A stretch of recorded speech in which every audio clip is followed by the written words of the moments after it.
अधिक हताशकारी कुछ नहीं है जितना कि प्रार्थना करना और महसूस करना कि आपको जवाब नहीं मिल रहा है।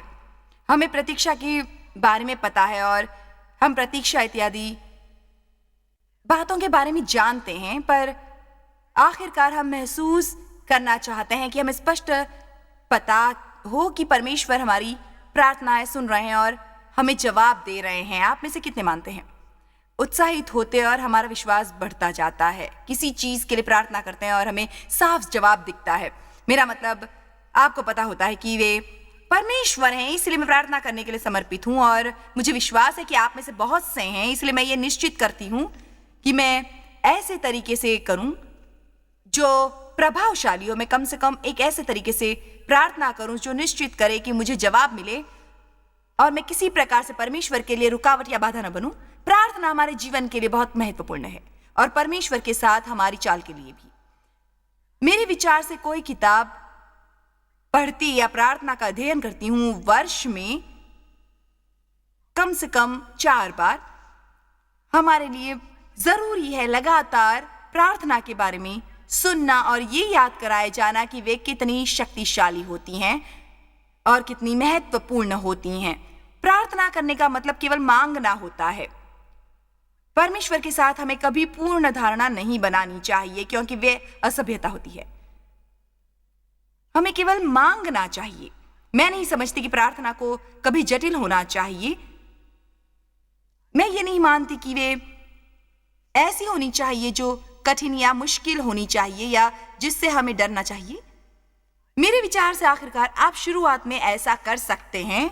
मेरा मतलब, मेरा हर सुबह प्रार्थना करने का एक समय है, पर मुझे प्रार्थना को सांस लेने जितना समझना होता है। जहां हम दिन भर प्रार्थना करते रहते हैं, हम परमेश्वर पर हद तक निर्भर होते हैं, जहां हमें यह ज्ञान होता है कि हमें उनका आसरा लेने की आवश्यकता है हर वक्त। शैतान जो संभव है कोशिश करेगा हमें प्रार्थना करने से रोकने के लिए। आप में से कितनों ने ध्यान दिया? आप दुनिया के हर चीज के बारे में सोचते हैं, उन चीजों के बारे में भी जो आप भूल गए होते हैं। यदि आपको कभी किसी बात को याद करने की जरूरत हो, आपको प्रार्थना करने की कोशिश करनी चाहिए, क्योंकि उस वक्त आपको हर वो बात याद आएगी जिसके साथ आपको निपटना है। मैं असल में प्रार्थना करते वक्त अपने पास एक नोट पैड रखती हूं ताकि जब भी मुझे कोई काम याद आए जो मुझे करना है, मैं उसे लिख सकूं। शैतान को हमारी शांति भंग करना प्यारा है, उससे हमें परेशान करना प्यारा है। इसलिए जब हम परमेश्वर के साथ समय गुजारने की कोशिश करते हैं, हम चिंता और शिकायत करने के अलावा कुछ नहीं कर पाते। असल में प्रार्थना करने की बजाय जो फलदार होती है परमेश्वर के राज्य के लिए, तो आपको कोई आपत्ति तो नहीं यदि मैं प्रार्थना करने के बारे में 1-2 शिक्षाएं करूंगी और आप सभी को उसके बारे में फिर से उत्साह और जोश दिलवाऊंगी। तो पहली रुकावट या पहली बाधा, आप जानते हैं मुझे उदाहरण इस्तेमाल करने पसंद है और परमेश्वर उन्हें मेरे लिए डालता रहता है क्योंकि मेरे विचार से वे हमारे मन में एक छाप छोड़ते हैं। तो मैं ये कहना चाहूंगी कि यदि मैं प्रार्थना करूं तो मैं ये निश्चित करना चाहूंगी कि वे परमेश्वर तक पहुंचे। मैं ये भी निश्चित करना चाहूंगी कि परमेश्वर जवाब दें। पर यदि कोई रुकावट हो तब मैं कह सकती हूं कि कोई चीज बाधा डाल रही है, मेरी प्रार्थना पहुंच नहीं रही है। उन्होंने मुझे एक दिलचस्प बात बताई कि आज यहां आते वक्त मैंने वे देखे नहीं क्योंकि मैं ध्यान नहीं दे रही थी, पर हर स्थान पर ऐसे बोर्ड लगे थे, रोड बंद है, रोड बंद है, रोड बंद है। ये दिलचस्प है, शायद परमेश्वर ये आपके सामने रखना चाहते हैं पूरा सप्ताह कि आप कोई भी राह बंद नहीं चाहते। आप हर संभव द्वार खोलना चाहते हैं जिसके लिए परमेश्वर की महान आशीष आपके जीवन में प्रवेश करें। प्रार्थना के लिए सबसे पहली रुकावट है प्रार्थना न करना। हमारे प्रार्थना किए बगैर प्रार्थना बाहर नहीं आ सकती। परमेश्वर ऐसी प्रार्थना पूरी नहीं कर सकती जो की नहीं गई हो। हम सभी जानते हैं कि जब हम प्रार्थना करें तो हमें वे विश्वास में करनी चाहिए और इसलिए मैं ऐसा नहीं करूंगी कि इस बात के बारे में बहुत बोलूंगी, सिवाय इसके कि परमेश्वर हमारे लिए जो भी करते हैं वे विश्वास द्वारा मिलता है। यदि हम उन पर विश्वास करते हैं और भरोसा करते हैं, इसलिए मांगना परमेश्वर पर निर्भरता की निशानी है। पर गतसमनी के बगीचे में जाने से ठीक पहले, क्रूस से पहले वे जानते थे कि समय कम था और अंत नजदीक था।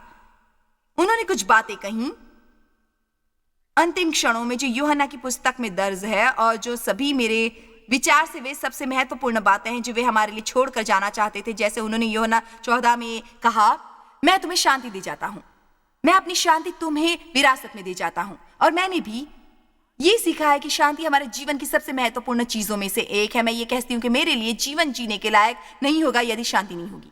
मैं आपको बताना चाहती हूँ कि यदि आपको शांतिपूर्ण रहना है, यदि आपको लोगों के साथ मित्र बन के रहना है, तो आपको उसके लिए प्रार्थना करनी होगी। वह ऐसा कुछ नहीं है जो आप पर गिर जाता है। आप शांति के लिए केवल प्रार्थना नहीं कर सकते। आपको जानना चाहिए कि आप में शांति है, उसके बाद आपको उसके पीछे जाना पड़ता है और वे करना होता है जो आवश्यक है ये तय करने के लिए कि आप शांतिपूर्ण हैं। और वे उन बातों में से एक थी जो उन्होंने कही थी। लगभग अंत की ओर वे लाखों बातें कह सकते थे, पर उन्होंने कहा, शांति से रहना मत भूलो। मुझे ये कहना प्यारा है, जहां शांति नहीं होती वहां शक्ति नहीं होती। यदि आपको शक्तिशाली बनना है तो आपको शांतिपूर्ण रहना होगा। यूहन्ना की पुस्तक के 4 अध्यायों में कुछ मुट्ठी भर वचनों में पवित्र आत्मा ने 7 बार लिखी है हमारे लिए बुनियादी रूप से एक ही बात, मांगो। तुम जो भी मांगोगे मेरे नाम में, मैं वो करूंगा। मांगो तुम मेरे नाम में जो भी मांगोगे मैं वो करूंगा। मुझे इसके लिए ऐसे प्रेरणा मिली। मैं अपने को प्रार्थना में उत्साहित कर रही थी। वर्ष में 3 या 4 में से एक बार मेरे पास प्रार्थना के बारे में भिन्न भिन्न किताबें हैं और मैं हर बार पूरी किताब पढ़ती भी नहीं हूं, पर मुझे सीखते रहना पसंद है। उस पक्ष में मैं मुंह के बारे में भी बहुत अध्ययन करती हूं, क्योंकि मैंने सोचा मैं यहां थोड़ा अतिरिक्त कर देती हूं। मैं जो किताब पढ़ रही थी उसके लेखक ने असल में कहा है, यदि तुम रुक कर उसके बारे में सोचोगे जो इन वचनों में कहा है, वे पूर्णतः अति विस्मयकारी अविश्वसनीय वादे हैं। जो तुम चाहो मांगो और मैं वो करूंगा यदि तुम मुझ में रहोगे। सो हम असल में इन सब वचनों को देखने वाले हैं। आशा करती हूं कि आपको वे उबाऊ नहीं लगेंगे। यदि वे लगे भी तो मुझे परवाह नहीं, क्योंकि यदि आपको आज यहां से जाने पर और कुछ याद न रहे, मैं चाहती हूं कि आपके सर में एक बात गूंजती रहे, मांगो मांगो मांगो मांगो मांगो मांगो मांगो। तुम्हारे पास नहीं है क्योंकि तुम मांगते नहीं हो। मांगो मांगो मांगो मांगो। आमीन। सच तो यह है कि जब मैंने पहली बार ये पढ़ा, वे असल में याकूब 4:2 था, जिसके अनुसार तुम्हें इसलिए नहीं मिलता कि मांगते नहीं। हम वे बाद में देखेंगे। वे उन 7 में से एक नहीं है जो हम अब देखने वाले हैं। मैं मांगने के बारे में उत्साहित हूं। मुझे सचमुच ज्ञान मिला। मुझे इसके लिए बहुत से काम करने की कोशिश करनी पड़ी। मैं डेव को बदलने की कोशिश कर रही थी, अपने बच्चों को, परिस्थितियों को बदलने की और अपनी सेवकाई को बढ़ाने की, अपने को बदलने की। उन्होंने कहा, तुम्हें इसलिए नहीं मिलता कि तुम मांगते नहीं। वहां पर किसी को समझ में आ रहा है? और मैं बहुत उत्साहित हुई कि मुझसे सहन नहीं हुआ जब तक मैं ऐसी स्थिति में नहीं पहुंची जहां मैं अपने लिए मांगना आराम कर सकती। आप में से कितने अपने आत्मा में आज ये विश्वास करते हैं कि परमेश्वर हमारे लिए उससे कहीं अधिक करना चाहते हैं जितना हमें मांगना है?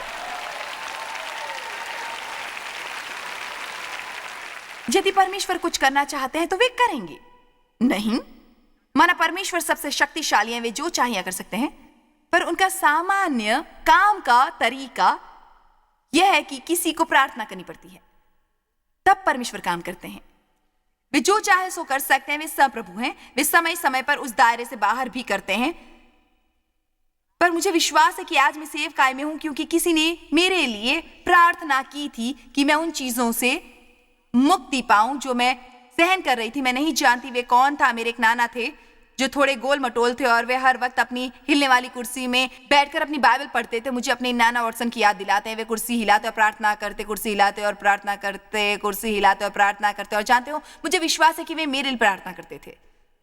मुझे हैरत होती है कि परमेश्वर कैसे दूसरों के द्वारा हमारे लिए काम कराते हैं। मैं आपको सच सच बताती हूँ और मैं पूरे दिल से ये मानती हूँ, यदि परमेश्वर लोगों द्वारा मेरे लिए प्रार्थना न करवा रहे होते तो मैं यहां जीवित नहीं होती, क्योंकि मैं जानती हूं कि शैतान बहुत नफरत करता है हम सभी से जो सबको परमेश्वर का वचन बताते हैं। जब मैं प्रतिदिन टीवी पर आती हूं और अरबों लोग, मैं जानती हूं कि शैतान को इससे नफरत है, उसे इससे घृणा है और मेरे लिए बहुत से ऐसे लोग प्रार्थना करते हैं जिन्हें मैं कभी नहीं जानूंगी, पर प्रार्थना पूर्णतः अद्भुत होती है, वह उसमें कहीं अधिक होती है जितना हम सोचते हैं। मेरे विचार से शैतान एक इसलिए सभी को बताने की कोशिश करता है कि उससे कुछ लाभ नहीं होता। याद रखिए कि जब आप प्रार्थना करते हैं आप हमेशा शायद उसके साथ बहुत कुछ महसूस करेंगे, पर आप विश्वास में प्रार्थना करें और वे माने कि परमेश्वर आपको सुनते हैं, और उसके बाद आइंदा आप केवल एक और विश्वास कीजिए, परमेश्वर काम कर रहे हैं। ये महत्वपूर्ण नहीं कि वे कैसे दिखता है, वे महत्वपूर्ण नहीं कि वे कैसे महसूस होता है, हमें चाहे कुछ दिखाई न दे, परमेश्वर काम कर रहे हैं। उनका कहना है कि उन्होंने मुझे सुना। क्या आप कह सकते हैं परमेश्वर काम कर रहे हैं?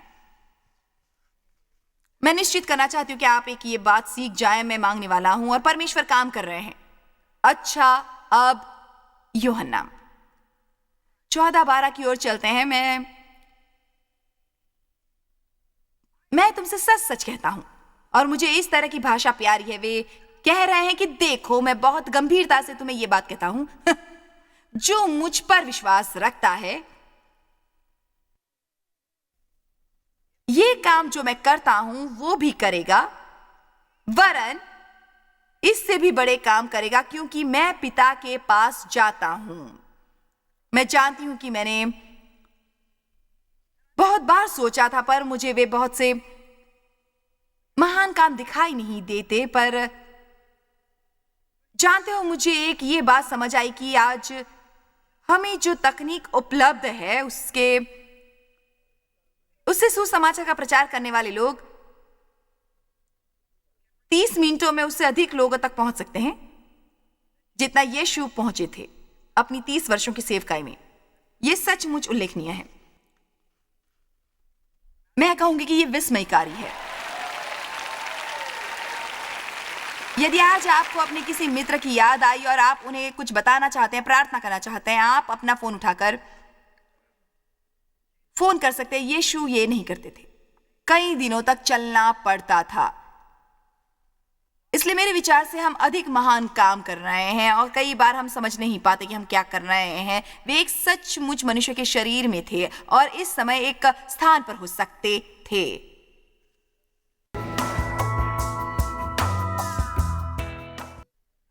पर मेरी बात याद रखिए, मसीह सारी दुनिया में फैले हैं। मेरा मतलब मसीह बड़ी तादाद में है और हम एक सेना है। हमें केवल एक दूसरे से सहमत होना और झगड़ते रहना बंद करना है, ठीक है? तो यूहन्ना 14:12 में तुमसे सच सच कहता हूं कि जो काम मैं करता हूं तुम इनसे भी बड़े काम करोगे। वचन 13, और मैं वही करूंगा, मैं स्वयं प्रदान करूंगा। हे प्रभु, जो कुछ तुम मेरे नाम से मांगोगे उस सबका वर्णन करके जो मैं हूं वही मैं करूंगा, कि पुत्र के द्वारा पिता की महिमा हो। हाँ, मैं वो करूंगा। वे दोबारा कर रहे हैं। वे निश्चित करना चाहते हैं कि हम समझ लें। जब परमेश्वर 2 बार कुछ कहते हैं, ऐसा होता है। तुम ये समझ रहे हो ना? हाँ, यदि तुम मुझसे मेरे नाम में कुछ मांगोगे उस सब का वर्णन करके जो मैं हूं, तो मैं उसे करूंगा। मैं यहां पर 1-2 बातों का उल्लेख करना चाहती हूं। यह स्पष्ट है कि हम अपनी इच्छा की किसी भी चीज के लिए प्रार्थना करके वे पा नहीं सकते। हम वे जानते हैं कि जो आप सीखने की कोशिश कर रहे हैं, अव्वल तो ये कि यदि आपकी परमेश्वर के साथ एक गहरी चाल है, आप केवल ऐसी चीजों की इच्छा करेंगे जो आप जानते हैं सही हैं। आप वचन पढ़ते हैं और कई वस्तुएं मांगना आरंभ करते हैं गलत उद्देश्य के साथ, और फिर सोचते हैं परमेश्वर क्यों आपकी प्रार्थना नहीं सुन रहे। उन्होंने यहां कहा है कि हमें उनके नाम में मांगना है, वे सब वर्णन करके जो वे हैं, और हमें बिल्कुल उसी तरह करने की आवश्यकता है। पिता, मैं आपसे यीशु के नाम में मांगता हूं, मैं यीशु के नाम में आया हूं। हम जब परमेश्वर से कुछ मांगते हैं, हम ऐसा इसलिए नहीं करते क्योंकि हम अच्छे रहते होते हैं, या इसलिए नहीं मांगते कि हम बुरे रह रहे होते हैं। हम यीशु के नाम में जाते हैं और हम परमेश्वर के विस्मयकारी वादों की मांग करते हैं, चाहे हम अच्छी तरह जानते होते हैं कि हम उसके हकदार नहीं हैं। हम मांगते हैं ताकि वे हमें जीवन मिले जो दिलवाने के लिए यीशु मरे, जिससे उनकी महिमा होगी और दूसरे लोग नमक और प्रकाश बनेंगे और वे वैसे जीवन की इच्छा करने लगेंगे जैसा हमारा है। मसीहों को होना नहीं चाहिए हताश और निराश और अनिच्छा से एक के बाद एक दिन जीते हुए, बड़ी मुश्किल में जीवन बिताते और काम चलाते हुए। आरंभ में अपने लिए प्रार्थना करवाना ठीक है, परंतु नए सिरे से जन्म लेने के लिए 30 वर्षों बाद भी आपको वही नहीं होना चाहिए। तब आपको दूसरों के लिए प्रार्थना करते होना चाहिए। थोड़ा मशवरा लेने से कोई हानि नहीं होती, पर यदि आपको परामर्श लेने जाना पड़े हर सप्ताह या 40 वर्षों तक, तब मैं नहीं समझती आपको कोई मदद मिल रही है। जो कुछ तुम मेरे नाम में मांगोगे वही मैं करूंगा कि पुत्र के द्वारा पिता की महिमा हो। यूहन्ना 15:7 के अनुसार, यदि तुम मुझ में बने रहो, मुझे अपने जीवन के लिए आवश्यक समझकर मुझसे जुड़े रहोगे और मेरी बात तुम में बनी रहे, तो जो चाहो मांगो वो तुम्हारे लिए हो जाएगा। वाह वाह वाह वाह वाह वाह। पर यदि आप उनमें और उनका वचन आप में रहता है और बना रहता है, तब याद रखिए आपको सांसारिक वस्तुओं से अधिक आत्मिक चीजों की परवाह होगी जब तक हम समाप्त करेंगे। यूहन्ना 15:16, तुमने मुझे नहीं चुना परंतु मैंने तुम्हें चुना है और तुम्हें ठहराया है, तुम्हें बोआ है ताकि तुम जाकर फल लाओ और तुम्हारा फल बना रहे, कि तुम मेरे नाम से जो कुछ पिता से मांगो उस सब को प्रस्तुत करके जो मैं हूं वे तुम्हें दे। मेरे विचार से हमें एक ये बात समझनी है कि ये कितना विस्मयकारी है कि ठीक उससे पहले यीशु जानते थे उनका समय लगभग समाप्त हो गया है, इसीलिए उस थोड़े से समय में थोड़े से समय में वे कह रहे थे, मांगो मांगो मांगो मांगो मांगो मांगो, मेरे नाम में मांगो, मैं तुम्हें अपना नाम दे रहा हूं, मेरे नाम में अधिकार है, तुम अब पिता के पास जा सकते हो। मैं अपने नाम में कह रहा हूं क्योंकि तुम उनके सामने वे पेश करोगे जो मैं हूं। हमें आइंदा जाकर ये नहीं कहना है, परमेश्वर मैंने 2 काम सही किए थे पर 4 काम गलत किए थे, इसीलिए अब मेरे विचार से मेरा आपसे मांगने का कोई हक नहीं है क्योंकि आप मेरी मदद नहीं कर सकते। हम उनके नाम में जाते हैं उनकी महिमा के लिए और हम मांगते हैं मांगते हैं मांगते हैं मांगते हैं और हम परमेश्वर से अपने जीवन में काम करने के लिए कहते हैं, तुम्हें इसीलिए नहीं मिला क्योंकि तुमने मांगा नहीं। यूहन्ना 16:23 और 24 ही मेरे पसंदीदा है क्योंकि पहले मैं एक बहुत प्रसन्न मसीह नहीं थी। दुखी मसीहों की कोई कमी नहीं है। मेरे दुखी होने का एक कारण यह था कि मैं बहुत कोशिश करती थी वैसे मनुष्य बनने की जैसे परमेश्वर मुझसे चाहते थे, पर मैं ये अपने बल पर करने की कोशिश कर रही थी। मैंने तब ये नहीं सीखा था कि तुम्हें इसलिए नहीं दिया गया क्योंकि तुम मांगते नहीं हो। अब यदि मुझे कोई ऐसी बात होती है जिसे बदलने की आवश्यकता होती है, मैं केवल परमेश्वर को कहती हूँ बदलने के लिए। मैं उससे उलझती या संघर्ष नहीं करती हूँ, मैं वचन का अध्ययन करती हूँ। मैं अपने को बदलने की कोशिश नहीं करती, कोशिश नहीं करती। मैं इतना कहती हूँ, परमेश्वर आप जानते थे आपको क्या मिलेगा जब आपने मुझे चुना। भजन 1:49 के अनुसार वे सब कुछ जानता है, हमारे कुछ करने से पहले ही वे जानता था। उसने मुझे मेरी माँ की कोख में बनाया, उसने मुझे मेरा मुंह दिया।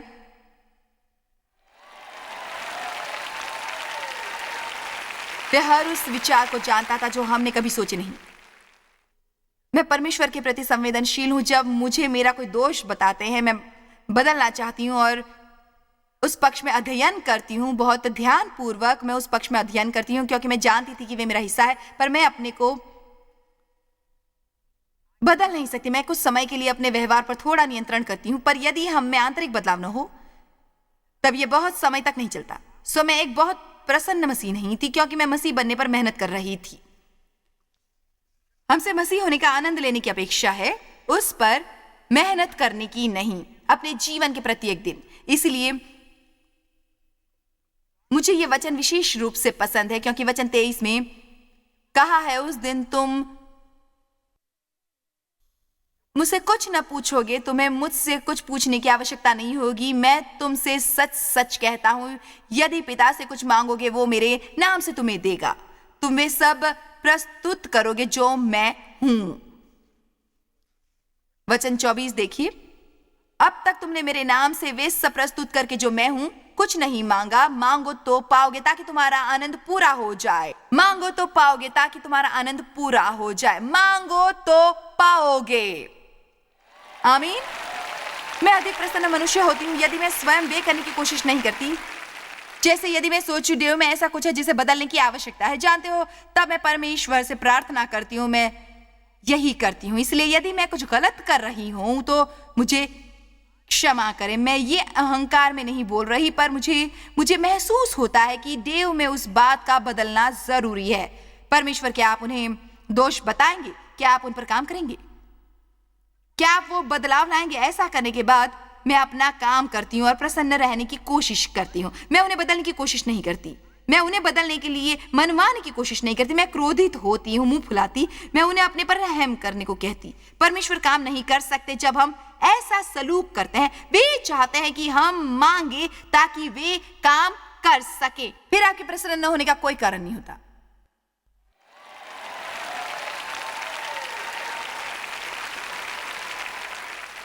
हम ये नहीं कहते क्या आप हैं बहन? मैं बताना चाहती हूँ कि मैं परमेश्वर से इस समस्या से निपटने की प्रार्थना कर रही हूँ। मैं सच कहती हूँ, प्रार्थना कर रही हूँ, लगातार प्रार्थना कर रही हूँ। मुझे विश्वास है कि परमेश्वर काम कर रहे हैं, पर मैं सचमुच बहुत हताश हूँ। ये इस तरह से काम नहीं करेगा। यदि हमें सचमुच विश्वास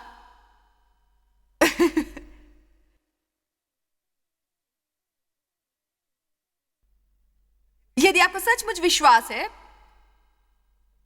तब आप क्यों नहीं जाकर प्रसन्न होते? मुझे एक समस्या है, मुझे प्रसन्न नहीं होना चाहिए। यदि मुझे कोई समस्या हो, परमेश्वर ने कहा है अपनी सारी चिंता मुझ पर डाल दो, क्योंकि मुझे तुम्हारी परवाह है।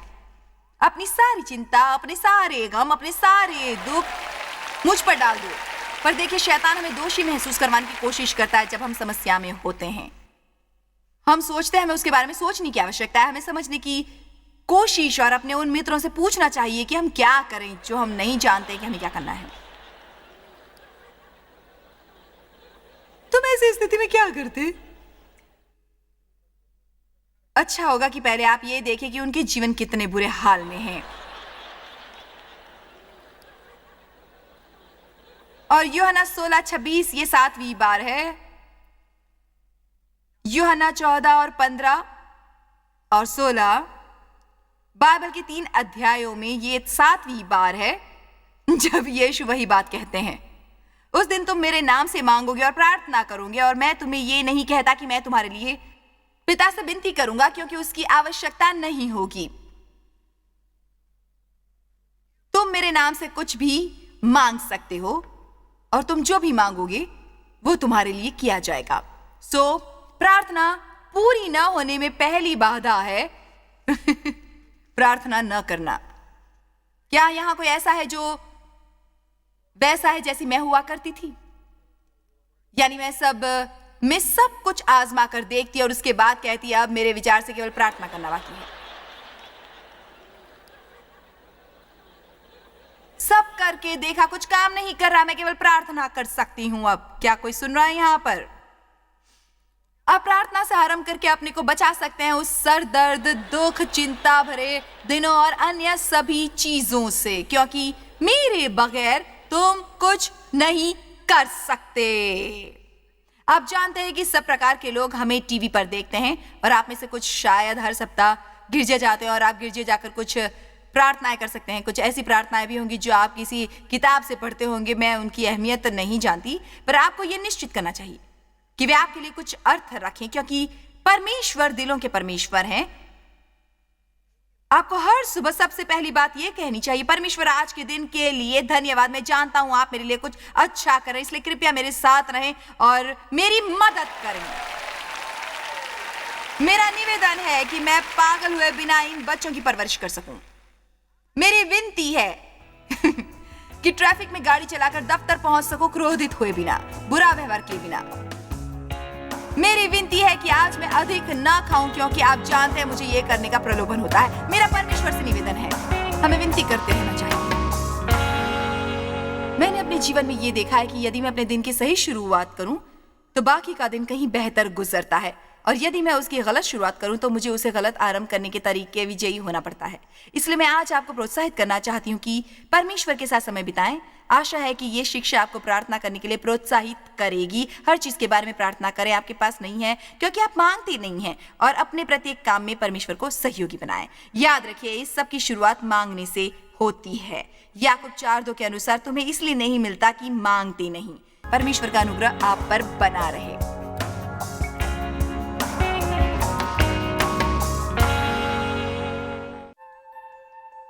जॉय स्माइल मिनिस्ट्रीज में आप हमारे लिए कितने अहम हैं, इसका आपको अंदाजा नहीं। हम आपके आभारी हैं और हम धन्यवाद करते हैं अपने सब मित्रों और सहयोगियों का कि उन्होंने इस विश्वव्यापी सेवकाई को संभव बनाया। मिलकर हम भूखों को खिला रहे हैं, गरीबों को पहना रहे हैं और कई देशों में सुसमाचार पहुंचा रहे हैं। कृपया हमसे संपर्क करें या विजिट करें jmmindia.org पर। आज ही अपनी प्रार्थना के अनुरोध बताने के लिए, हमारे साधनों के बारे में और जानकारी और जॉयस की सभाओं का शेड्यूल जानने के लिए और हमारे सहयोगी बन जाएं दुनिया भर में मसीह का प्रेम बांटने के लिए। ये कार्यक्रम जॉय स्माइल मिनिस्ट्री के मित्रों और पार्टनर्स द्वारा प्रायोजित है।